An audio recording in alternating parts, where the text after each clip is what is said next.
আজ রান্না করব পাবদা মাছ। তার জন্য আমি লবণ হলুদ মেখে নিলাম।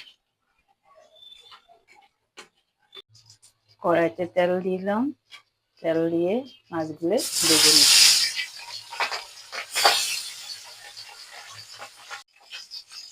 এইভাবে আমি সবগুলো মাছ ভেজে নিব। আমার মাছ ভাজা হয়ে গেল। তেলে কালি জিরা তেজপাতা ফোড়ন দিলাম।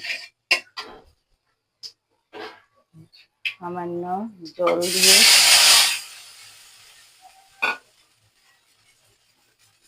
দিয়ে দিব লবণ,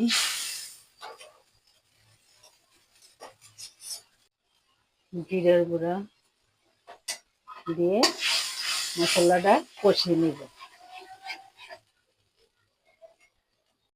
আমার মশলা কষানো হয়ে গেছে, তেল ছেড়ে দিছে।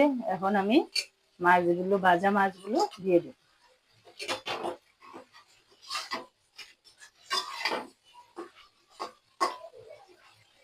আর একটু মাছের সাথে মশলাটা কষিয়ে নেব। এখন আমি সামান্য জল দিয়ে দিব।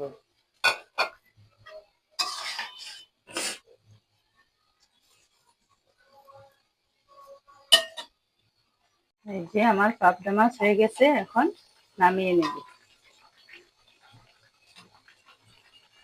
আজকে আমার দুপুরে রান্না হলো খারগল পাতা, পাবদা মাছ আর লাউ পেঁপে দিয়ে ডাল।